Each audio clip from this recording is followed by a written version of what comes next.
குரு வாழ்க, குருவே சரணம், குருவே துணை. குரு ஆஸ்ட்ரோ தமிழ் யூடியூப் சேனல் அன்பர்களுக்கு வணக்கம். இன்றைக்கி நம்ம பார்க்க போகிற தலைப்பு குலதெய்வத்தை பற்றி. நம்ம ஏன் குலதெய்வத்தை பற்றி தெரிஞ்சுக்கணும்?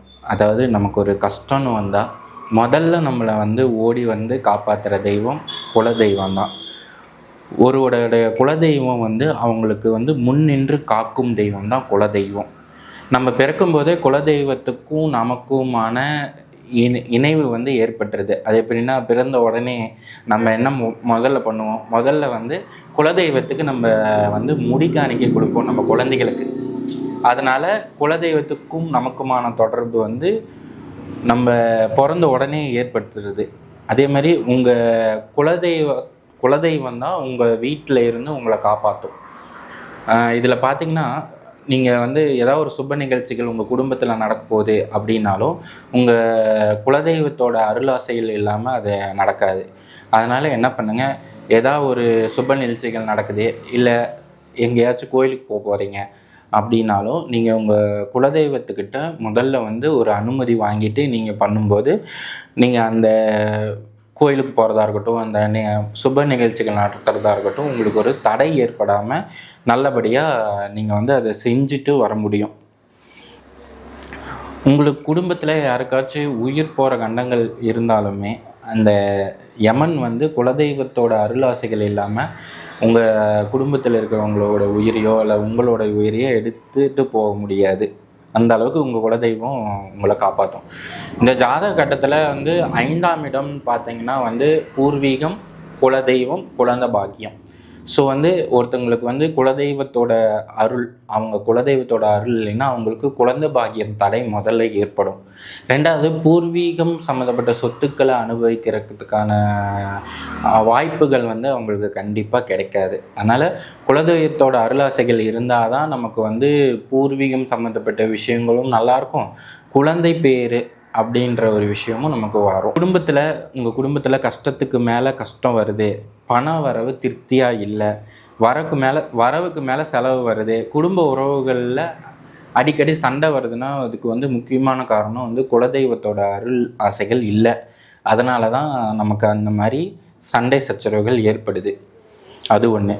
அப்போது குலதெய்வத்தோட அருள் ஆசைகள் யாருக்கெல்லாம் இல்லை அப்படின்னா, உங்கள் குடும்பத்தில் குழந்தை பேர் தடை, அதாவது குழந்தை பாக்கியம் தடை வரவங்களுக்கும் கண்டிப்பாக குலதெய்வத்தோட அருளாசைகள் இருக்கிறதுக்கான வாய்ப்புகள் கம்மியாக இருக்கும். ரெண்டாவது, நோய்வாய்ப்பட்டு இறந்துருப்பாங்க உங்கள் குடும்பத்தில். திடீர்னு பார்த்தீங்கன்னா ஒரு நோயினால் பாதிக்கப்பட்டு அது அவங்க இறந்துருந்தாங்கன்னாலும் இது குலதெய்வத்தோட அருளாசைகள் இல்லை அப்படின்னு வரும். அதே மாதிரி ஜாதகருக்கு பார்த்திங்கன்னா உங்களுக்கு அதிகமான தோல்விகள், அதாவது நீங்கள் வெற்றிப்படியே நெருங்கிட்டே இருப்பீங்க, திடீர்னு பார்த்தா அந்த இலக்கை அடைய முடியாமல் தோக்குறீங்களா, அப்போ உங்களுக்கு குலதெய்வத்தோட அருளாசைகள் இல்லாமல் இருக்குது அப்படிங்கிறது அர்த்தம். சில பேருக்கு பார்த்திங்கன்னா குலதெய்வ கோயிலுக்கு போனாவே சண்டை வரும், இல்லை போகணும்னு நினச்சி இந்த நாள் போகணும் அப்படின்னாவே குடும்ப உறவுகளிடையே சண்டை வரும், இல்லைன்னா போயிட்டு வந்துட்டு சண்டை வரும். அதுக்கு முக்கியமான காரணம் பார்த்திங்கன்னா குலதெய்வத்தோட அருளாசைகள் இல்லை, குலதெய்வம் சாபம் அந்த குடும்பத்தில் இருக்கிறதா அர்த்தம். அதனால தான் நீங்கள் போயிட்டு சண்டை போடுறீங்க, இல்லைன்னா போகிறதுக்கு முன்னாடியே சண்டை போடுறீங்க அப்படிங்கிறத இது காமிக்குது. குலதெய்வத்தோட அருளாசைகள் இருந்தால் தான் மற்ற தெய்வங்கள் கொடுக்கறத வாங்கி கொடுக்குற வேலையை குலதெய்வம் செய்யும். அதாவது நீங்கள் பெருமாளையோ இல்லை உங்கள் இஷ்ட தெய்வம் முருகனையோ சிவபெருமானையோ மாரியம்மனையோ எந்த தெய்வத்தை வேணால் கும்பிடலாம், அவங்க கொடுக்கறத வாங்கி உங்களுக்கு கொடுக்குற தெய்வம் உங்கள் குலதெய்வம் தான். ஏன்னா இந்த பூர்வீகம் சார்ந்த விஷயங்கள் பாவ புண்ணிய கணக்குகளை குலதெய்வம் தான் வச்சுருக்கோம். அதுக்கேற்றபடி தான் உங்களுக்கு அந்த பலன்கள் வரும். ஸோ கடைசியாக நம்ம வாங்க போகிறது நம்ம குலதெய்வத்துக்கிட்ட தான். அப்போ குலதெய்வ வழிபாடு நம்ம வருஷத்துக்கு ஒரு தடவைனாச்சு தூரமாக இருந்தால் கண்டிப்பாக பண்ணணுங்க. அப்படி இல்லையா, நம்ம பக்கத்துலேயே குலதெய்வம் இருக்கா, அப்போ மாதத்துக்கு 2 டைம், அதாவது அமாவாசை பௌர்ணமி 2 நாளையில் ஏதாவது ஒரு நாளை செலக்ட் பண்ணிவிட்டு நம்ம குலதெய்வ வழிபாடு பண்ணணும் கண்டிப்பாக. இப்படி நீங்கள் பண்ணிவிட்டு வாங்க, உங்கள் வீட்டில் இருக்க பிரச்சனைகள் அனைத்தும் படிப்படியாக தீர்றதுக்கான வாய்ப்புகள் உங்களுக்கு அதிகமாக வரும். அதே மாதிரி பார்த்திங்கன்னா இதில் சிறப்பாக என்ன சொல்லணுன்னா, ஆண் தெய்வமாக இருந்தால் அமாவாசையில் கும்பிடணும் அப்படின்னு சொல்லுவாங்க, பெண் தெய்வமா பௌர்ணமியில் கும்பிடணும் அப்படின்னு. நான் என்ன சொல்கிறேன்னா, உங்களுக்கு எப்போ டைம் கிடைக்குதோ, மாதத்தில் ஒரு டைமோ இல்லை வாரத்தில் ஒரு டைமோ, உங்கள் குலதெய்வம் பக்கத்தில் இருந்தால் வாரத்தில் ஒரு டைம் போய் உங்கள் குலதெய்வத்தை வந்து கும்பிட்டு வாங்க, உங்கள் கஷ்டங்கள்லாம் தீரும். அவ்வளோதான். அதே மாதிரி ஒரு சிலர் பார்த்திங்கன்னா, ஒரு சில குடும்பத்தில் குலதெய்வமே இதுதான் குலதெய்வம்னு தெரியாது, அல்லது இது நம்ம குலதெய்வமா அப்படின்னு சந்தேகத்தில் கும்பிட்டுட்டு இருப்பீங்க. அப்போ வந்து என்னன்னா, இதுக்கான வழிபாடு நம்ம வந்து உண்மையாக பண்ணும்போது குலதெய்வத்தோட அருளாசைகள் நமக்கு குடும்பத்தில் கிடைக்குங்க. இப்போது குலதெய்வம் தெரிஞ்சவங்களுக்கு நீங்கள் வந்து அமாவாசை, பௌர்ணமி இல்லைன்னா வாரத்தில் வெள்ளிக்கிழமை, செவ்வாய்க்கிழமை அப்படி வந்து வழிபடலாங்க. அப்படி இல்லைன்னா, இப்போ குலதெய்வத்தை தெரிஞ்சுக்கிறதுக்கு ஆன முயற்சிகளில் ஜோதிடர்களை நீங்கள் அணுகுனீங்கன்னா அதுக்குன்னு ஜோதிடர்கள் வந்து கண்டுபிடிச்சி சொல்லுவாங்க. இப்போ 5ஆம் இடத்தில் வந்து உங்கள் 5ஆம் இடம் தான் குலதெய்வம். 5, 9ஆம் இடங்கள் வந்து குலதெய்வத்தை வந்து குறிக்கும். இப்போ 5ஆம் இடத்தில் சூரியன் இருக்கா, சந்திரன் இருக்கா, சுக்கரன் இருக்கா, அந்த மாதிரி பார்த்து அது பெண் தெய்வமா ஆண் தெய்வமா அப்படின்னு சொல்கிறவங்க ஜோதிடர்கள் இருக்காங்க. அவங்கக்கிட்ட நம்ம ஒரு கன்சல்டேஷன் பண்ணி நீங்கள் வந்து தெரிஞ்சுக்கலாங்க. அப்படி இல்லை, எதுவுமே எனக்கு தெரியல அப்படின்னா, நான் சொல்கிற வழிபாடை பண்ணிங்கனாவே உங்கள் குலதெய்வம் உங்களுக்கே தெரியறதுக்கான வாய்ப்புகள் வந்துடுங்க. அதே மாதிரி குலதெய்வ வழிபாடு, இப்போது குலதெய்வம் தெரிஞ்சவங்களுக்கு நீங்கள் எப்படி குலதெய்வத்தை வழிபடணும் அப்படிங்கிறத நான் சொல்கிறேங்க. அதாவது குலதெய்வம் தெரிஞ்சவங்களுக்கு நீங்கள் அமாவாசை, பௌர்ணமி ஏதாவது ஒரு நாளை வந்து செலக்ட் பண்ணிக்கலாம், இல்லைன்னா வெள்ளிக்கிழமை அந்த மாதிரி செலக்ட் பண்ணிவிட்டு நீங்கள் குலதெய்வத்தை வந்து வழிபடலாம். குலதெய்வ கோயிலுக்கு போகும்போது கண்டிப்பாக வந்து வெத்தலை பாக்கு வாங்கிட்டு போங்க. அதே மாதிரி ஒரு மாலை வாங்கிட்டு போங்க, எலுமிச்சை பழம் வாங்கிட்டு போய் கொடுங்க. வெத்தலை பாக்கில் உங்களால் முடிந்த காணிக்கையை வச்சு குலதெய்வத்தை வந்து வணங்குங்க. மாலை வாங்கி கொடுத்தீங்கன்னா உங்கள் முயற்சிகள் வந்து வெற்றி அடையும். ஏன்னா 3ஆம் இடங்கிறது தோள்பட்டை. நீங்கள் குலதெய்வத்துக்கு மாலையாக அந்த தோள்பட்டையில் அந்த மாலை போடும்போது உங்களுக்கு முயற்சிகள் அனைத்தும் வெற்றி பெறத்துக்கான வாய்ப்புகள் இருக்குங்க. அதே மாதிரி எலுமிச்சை பழத்தை கொண்டு போய் சாமி மடியில் வச்சு அதுலேருந்து எடுத்துகிட்டு வந்து உங்கள் வீட்டில் வச்சுக்கோங்க. நீங்கள் வண்டியில் போகிறீங்கன்னா வண்டியில் வச்சுக்கலாம். குலதெய்வத்தோட அருளாசைகள் உங்களுக்கு நிறையாவே கிடைக்குங்க. இது ஒன்று. இது வந்து குலதெய்வம் தெரிஞ்சவங்களுக்கு. அதே மாதிரி ஒரு வருஷத்துக்கு ஒரு தடவைனாச்சும் குலதெய்வத்துக்கு நீங்கள் வந்து பொங்கல் வச்சு அபிஷேகம் பண்ணி சாமி கும்பிட்றது வந்து நல்லது செய்யுங்க. ஒன்று நீங்கள் இண்டிவிஜுவலாக பண்ணலாம், இல்லை வந்து வருஷத்துக்கு ஒரு தடவை சாமி விழா எடுப்பாங்க, அதில் வந்து திருவிழா இல்லைன்னா உங்கள் குலதெய்வத்துக்கு ஏதாவது பூஜை நடக்குங்க, அந்த இதில் வந்து நீங்கள் வந்து பொங்கல் வச்சு படையல் வச்சிங்கன்னா உங்கள் குலதெய்வத்தோட அருளாசைகள் உங்களுக்கு கிடைக்குங்க. சரி, ஓகே, குலதெய்வம் தெரியல, இப்போது அதை எப்படி வணங்குறது அப்படின்னு நீங்கள் வந்து கேட்டிங்கன்னா, நீங்கள் வந்து பார்த்திங்கன்னா வெள்ளிக்கிழமையை நீங்கள் வந்து சூஸ் பண்ணிக்கணுங்க. பண்ணிவிட்டு என்ன பண்ணோன்னா, நீங்கள் வந்து ஒரு தட்டு, ஒரு சின்னதாக கையளவுக்கு ஒரு தட்டை எடுத்துகிட்டு நீங்கள் வந்து அதை மஞ்சளில் பிள்ளையாராக பிடிக்கணுங்க.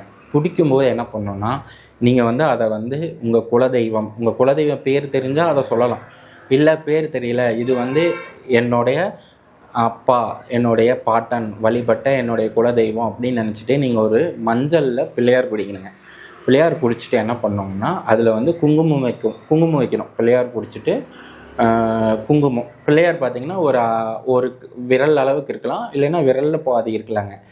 அந்த சைஸுக்கு நீங்கள் பிடிச்சிட்டு நீங்கள் அந்த ஒரு தட்டு ஒரு புதுசாக வாங்கிக்கோங்க. அது வந்து பிளாஸ்டிக் தட்டாக இருக்கலாம், எவர் சில்வரில் இருக்கலாம். ஒரு தட்டை வாங்கிக்கோங்க, ஒரு டம்ளர் வாங்கிக்கோங்க, புதுசாக வாங்கிக்கோங்க. வாங்கிட்டு நீங்கள் அந்த மஞ்சளில் பிள்ளையார் பிடிக்கிறீங்க, பிடிச்சிட்டு குங்குமம் வச்சுட்டு அதுக்கப்புறம் ஒரு டம்ளரில் தண்ணி, அது வந்து நீங்கள் டேப் வாட்டர் யூஸ் பண்ணலாம், இல்லை நிறக்கூட தண்ணி எடுத்து வச்சிடலாங்க. வச்சுட்டு அதுக்கு இந்த பிள்ளையாரை தான் உங்கள் குலதெய்வமாக நீங்கள் நினைக்கணுங்க. இது வந்து வெள்ளிக்கிழமை 10 to 12 ராகு காலத்தில் செய்தால் சிறப்பாக இருக்கும். அப்படி இல்லைன்னா வெள்ளிக்கிழமை 7 to 9 அந்த மாதிரி டைமிங்கில் நீங்கள் செய்யலாம், இல்லைன்னா 5 to 6 அந்த டைமிங்கில் செய்யலாங்க. பிடிச்சிட்டு நீங்கள் வந்து பிள்ளையாராக பிடிச்சிட்டிங்க. இப்போ வந்து அதுக்கு வந்து பூ வைக்கணுங்க. இந்த செட்டப், அதாவது நீங்கள் பிள்ளையாராக பிடிச்சிங்களா, அது வந்து உங்கள் வீட்டோட பூஜை அறையில் வச்சிட வேண்டியதாங்க. வச்சுட்டு அதுக்கு வந்து நீங்கள் பார்த்தீங்கன்னா பூ வைக்கலாம், உதிரி பூ ஏதாச்சும் வைக்கலாம். அந்த பிள்ளையார் பிடிச்சிங்களா அதுக்கு உதிரி பூ வைக்கலாம். அப்புறம் வந்து அதுக்கு ஒரு நெய்வேத்தியம் வைக்கணுங்க. அப்போது பேரிச்சம்பழம், கற்கண்டு இல்லைன்னா பொட்டுக்கல்ல, நாட்டு சக்கரை சேர்த்து நீங்கள் ஒரு நெய்வேத்தியம் தயார் பண்ணி நீங்கள் அந்த சாமிக்கு வச்சுட்டு 5 விளக்கு புதுசாக வாங்கிக்கோங்க. வாங்கிட்டு அதை பஞ்சு திரி போட்டுங்க. நல்லெண்ணெய் யூஸ் பண்ணி 5 விளக்கை ஏற்றணுங்க. அப்படி இல்லைன்னா நெய் யூஸ் பண்ணி ஏற்றலாம். அப்படி இல்லைன்னா இழுப்பெண்ணெய் யூஸ் பண்ணி நீங்கள் குலதெய்வத்துக்கு 5 விளக்கு போட்டு மனதார நீங்கள் வந்து சாமி கும்பிட வேண்டியதாங்க. கும்பிட்டுட்டு இது வந்து என்னுடைய குலதெய்வம் தெரியல அப்படின்னாலும் நீங்கள் அதை கும்பிடலாம். இல்லை எனக்கு குலதெய்வம் தெரியும், நான் அந்த குலதெய்வத்தை வீட்டில் வணங்குறேன் அப்படின்னாலும் நீங்கள் வந்து கும்பிடலாங்க. கும்பிட்டு குலதெய்வத்தோட அருளாசைகள் வேணும் அப்படின்னு நீங்கள் நல்லபடியாக வேண்டிக்கலாம். வேண்டிக்கிட்டு இப்போ சாமி கும்பிட்டுறீங்க, விளக்கெல்லாம் எரிஞ்சிருது. அப்புறம் என்ன பண்ணணுன்னா, நீங்கள் அந்த அடுத்த நாள் சனிக்கிழமை பார்த்தீங்கன்னா அந்த மஞ்சளை வந்து அந்த வச்சுருக்கீங்க இல்லையா டம்ளரில் தீர்த்தம், அதில் வந்து நீங்கள் போட்டு அது கரைஞ்சிருங்க. மஞ்சள் வந்து தண்ணியில் கரைஞ்சிரும். நீங்கள் அதை வந்து எடுத்துகிட்டு போய் கால்படாத இடத்துல ஒரு செடி மேலேயோ இல்லை வந்து ஒதுக்குப்புறமாவோ நீங்கள் வந்து அதை ஊற்றிடணும். இப்படி வந்து 9 வாரம் வந்து நீங்கள் வந்து குலதெய்வத்துக்கு வந்து விளக்கு போட்டிங்கன்னா உங்கள் குலதெய்வம் தெரியலைன்னா குலதெய்வம் தெரியும். அப்படி இல்லை எனக்கு தெரியும் அப்படின்னா குலதெய்வத்தோட அருளாசைகள் உங்களுக்கு கிடச்சிருங்க.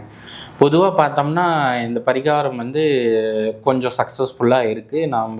என்கிட்ட வர கிளைண்ட்டுக்கு எல்லாத்துக்கும் நான் இதை பரிந்துரை பண்ணிகிட்ருக்கேன். நல்லா இருக்குன்னு சொல்லியிருக்காங்க.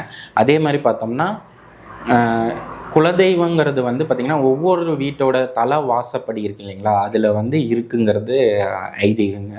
நம்ம முற்காலத்திலலாம் பார்த்திங்கன்னா நம்ம அந்த தலைவாசப்படிக்கு நம்ம அம்மா பாட்டிகள்லாம் பார்த்திங்கன்னா அதுக்கு வந்து மஞ்சள் பூசுவாங்க, குங்குமம் வைப்பாங்க. ஏன் அந்த தலைவாசப்படிக்கு அப்படி பண்ணினாங்க அப்படின்னா குலதெய்வம் அங்கே வசிக்கிறதா ஐதீகம். அதாவது ஒவ்வொருத்தவங்களோட குலதெய்வமும் அவங்க வீட்டு வாசப்படியில் வாசல் காலில் வசிக்கிறதா ஐதீகங்க. அதனால் முடிஞ்சால் நீங்கள் என்ன பண்ணுங்கள், இந்த 2 விளக்கு வீட்டு வாசப்படி தலைவாசப்படி இருக்கு இல்லைங்களா, அதில் வந்து முன்னாடி போட்டுருங்க. போட்டு கும்பிடலாம். கும்பிடும்போது உங்களுக்கு குலதெய்வத்தோட அருளாசைகள் கிடச்சிடும். இது வந்து அதே மாதிரி குலதெய்வத்தை பற்றி அதிகமாக நான் வந்து ஆராய்ச்சிகளில் ஈடுபட்டுருக்கேன். உங்களுக்கு யாராச்சும் குலதெய்வம் பற்றி டவுட் இருக்குது அப்படின்னா என்னால் முடிஞ்சதை வந்து நான் உங்களுக்கு சொல்கிறேன். இது வந்து உங்கள் குலதெய்வமாக இருக்கலாம் அப்படிங்கிறது. இதுவும் பார்த்திங்கன்னா வந்து உங்களோட குலதெய்வம் உங்களுக்கு தெரியணும் அப்படிங்கிற ஒரு சூழ்நிலை இருந்தால் மட்டும்தான் இதுவும் ஜாதகத்துலேயும் சரி பிரசன்னத்துலேயும் சரி எல்லாத்துலேயும் காட்டி கொடுக்கும். அப்படி ஒரு அமைப்பு இல்லைன்னா கண்டிப்பாக அது காட்டி கொடுக்கறது கஷ்டங்க. எப்படி இருந்தாலும் நம்ம குலதெய்வத்தை வந்து நம்ம வீட்டில் இப்படி வச்சு வணங்கும்போது நமக்கே வந்து யார மூலியமாக குலதெய்வத்தை பற்றி சொல்லுவாங்க. அப்படி இல்லைன்னா வந்து நமக்கே கனவுல காட்டி கொடுக்கறதுக்கான வாய்ப்புகள் இருக்குங்க. அதனால் நம்ம குலதெய்வத்தோட அருளாசைகள் ஈஸியாக கிடைக்கிறதுக்கான வாய்ப்பு நமக்கு கிடைச்சிரும். அதே மாதிரி நீங்கள் வந்து பொங்கல் வச்சு வழிபடணும்.